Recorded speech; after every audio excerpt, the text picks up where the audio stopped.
How are we doing today, YouTube? Hey, it's John, your host with Hook to Hunt. So we're going to talk to you about a process that will help you plant more trees on your property, whether it's your hunting property or your yard, without spending a fortune.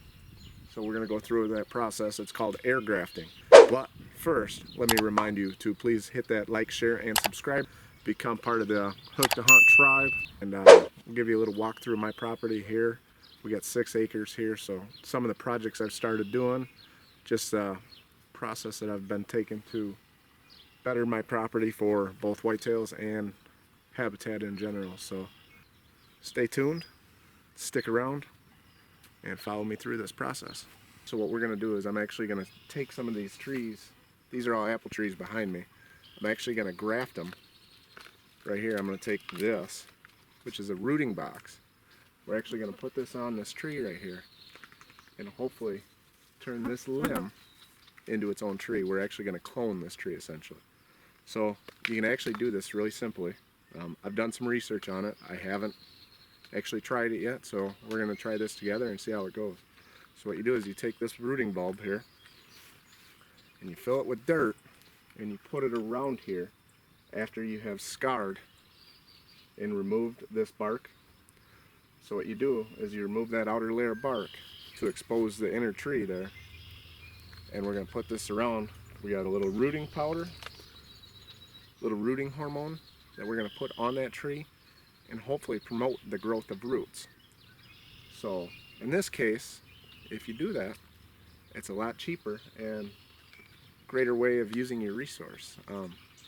These are some branches that I probably would cut off anyway because they're just low and they don't really hold much right now. So by taking that and making it into its own tree, I can put that into the food plot and utilize more trees and just spread the property, make more food readily available for deer, wildlife, for myself, my children. What we're going to do is I'm going to show you the process and we're going to go from there, and hopefully in a couple weeks I'll be able to show you another video with the results from this.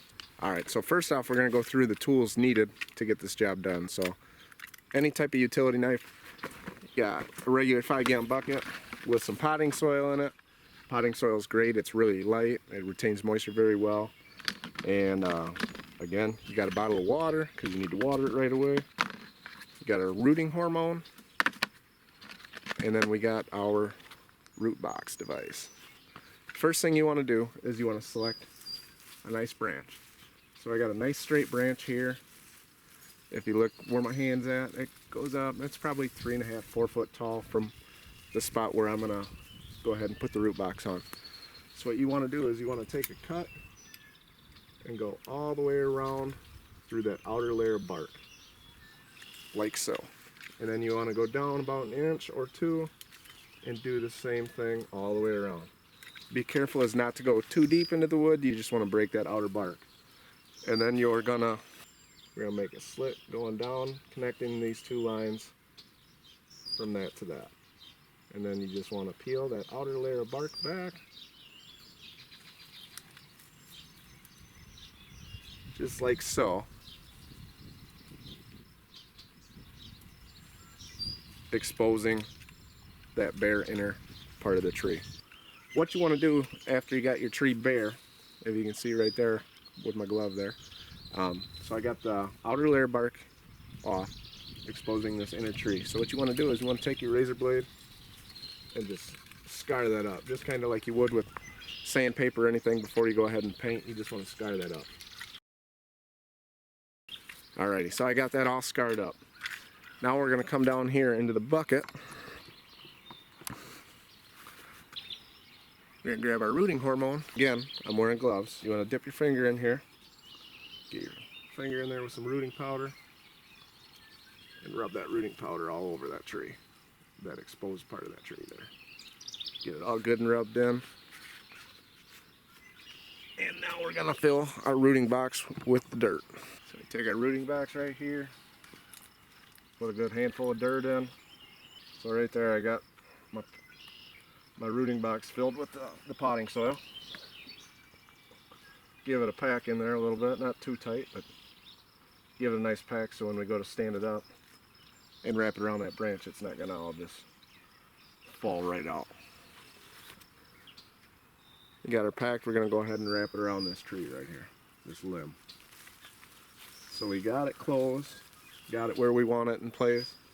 We're gonna take this little door here and latch it to close it. So now it is wrapped around that tree. Alrighty guys, so I got our zip ties here. We're gonna go ahead and zip tie this thing shut. What the zip ties do is they hold it in place. Alrighty, we got our zip ties on. So now we're gonna take our water, which I've also added some of our rooting powder into it. Again, add, and hopefully help promote the growth of roots even faster. So you want to fill that up until you get to see some water running out the bottom here.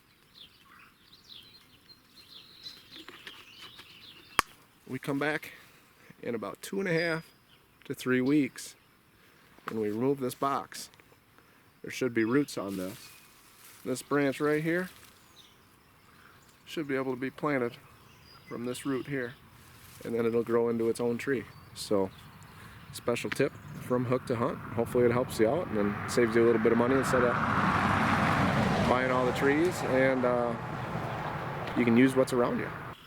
I got our lovely little assistant helping us today. A little tour here. You want to show us the way to the crab apples, Jules? Alrighty. So these are all crab apples. I planted these 3 years ago from little sticks. They're all probably at least 6 foot tall or so. And then in this grass in weed infested area, I've transplanted about 25 cedars, which we will plant more in here, but that will also help create a screen or a blockage, give the animals and myself some privacy back here on this. So and we're gonna plant the trees right here. Right there, yep. So this is my little slice of paradise, guys. I hope you guys all find a slice that works for you. Alright guys, so we just got done doing our final air graft on this crabapple tree right here, with the help of my lovely assistant, Jules. Huh, Jules? Good job.